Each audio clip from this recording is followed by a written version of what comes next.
now there is confusion. One of the things that struck me right from the outset was how extraordinary it was that this scare got abroad when it was so insubstantial. I mean, there was really no scientific basis for it whatsoever.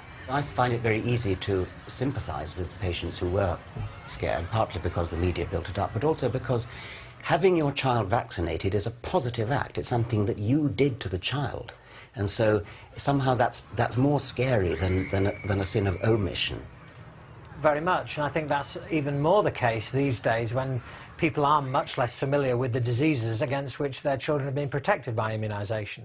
You know, it's a generation or two since people had much experience of measles and mumps and rubella on any significant scale. And so when somebody comes along and says, well, you know, this immunisation may cause some other problem, then they're more likely to be susceptible to that. Why do you think that sort of thing happens in our society today?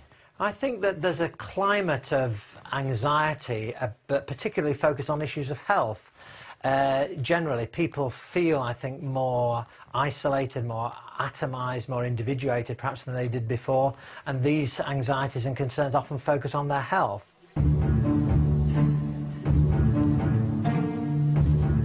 This is a paradox of early 21st century life. We now have the luxury of irrational anxiety about our health and can dabble in faddish, unscientific remedies, precisely because scientific medicine allows us to live longer and more healthily.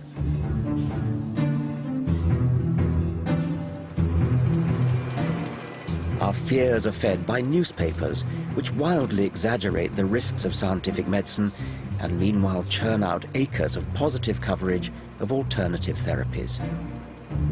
In any other field, politics, say, or the next move on interest rates, journalists would ask hard questions and demand answers. But alternative medicine has managed to lodge itself in the less rigorous lifestyle and celebrity pages, essentially free advertising.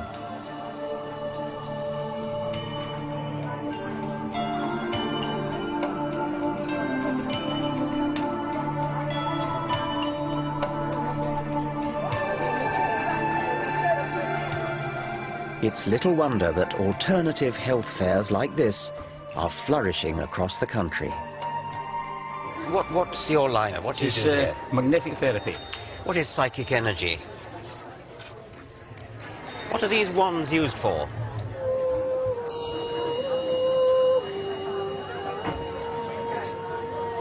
People may come here with real health problems, but what do they get?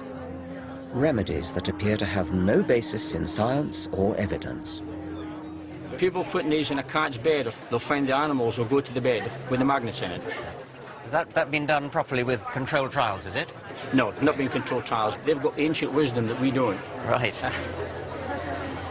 I've always liked the saying that we should be open-minded, but not so open-minded that our brain falls out.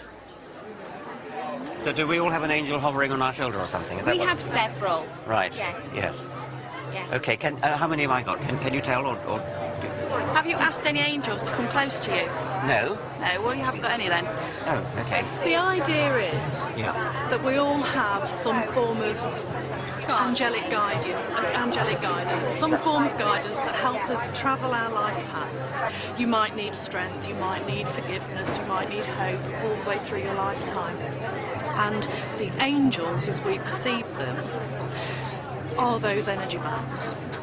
They're parts of ourselves, they're fragments of ourselves that we can call upon and amplify to help us walk our path. These energies are a little bit like tea.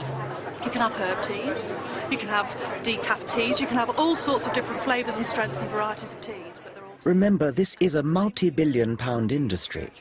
Yet 80% of alternative remedies have never subjected themselves to controlled scientific trials. They depend entirely on subjective word of mouth. Oh, that feels nice. Hunches and private feeling, which may be prone to bias or possibly even delusion.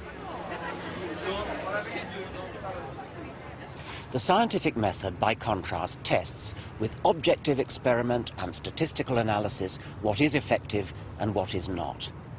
Individual scientists may or may not be honest, but science, with its safeguards of peer review and repeating experiment, has scrupulous honesty built into it by design.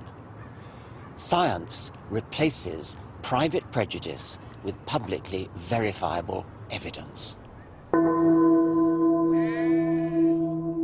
Untested and unverified, yet desperately seeking credibility, alternative remedies follow in the rich tradition of organized religion and set up intricate belief systems. They substitute real science with pseudoscience.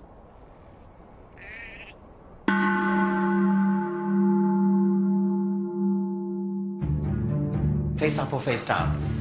You face up, right, and you sit here. Now just guide your head so you don't go. This matters because in the process they deny fact and misuse science. But isn't that pointing up? I just have to go there to check. In flaunting words like energy, vibration, vortex, they exploit and also distort some of science's great discoveries.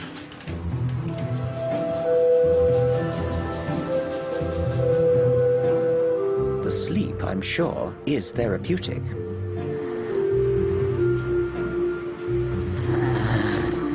But how could these illuminated crystals be energizing my chakras as advertised?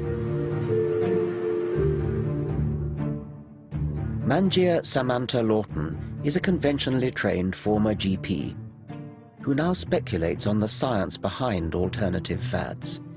She asserts that chakras in our bodies are something like black holes. Yes, as in the big ones that suck in everything in space.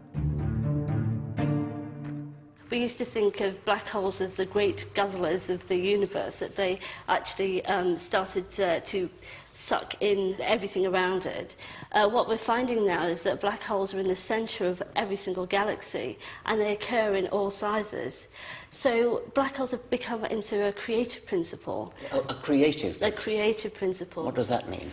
That we're realising that black holes have something to do with creating matter in the galaxy. And this is very, very new. And what I'm suggesting is that black holes are creative at every level, even within our own bodies, which is what perhaps the chakras are. So whereabouts in my body might there be a black hole? Well, the idea from esoteric knowledge is that chakras are centres in the body that are spinning, which is why they're called wheels, chakras. And there are different colours and they relate to different parts of the body. So there are traditionally 7 chakras at different parts of the body. The universe is a deeply mysterious place and a deeply wonderful place, and scientists have always been struggling to understand it. Don't you feel that there's enough real mystery to investigate without importing what sounds to me horribly like mumbo-jumbo? Yes, I can understand that you think it's mumbo-jumbo, but there's plenty of people who are now getting interested in these topics. They are part of our universe, okay? Well, they're certainly part of the they universe. They are part of the universe whether what they do has any value, I mean... that's up to you.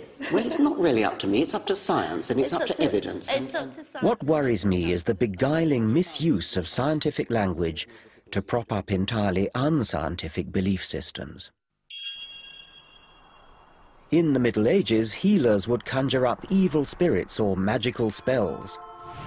Now, in the 21st century, it seems they turn to black holes and, above all, quantum physics.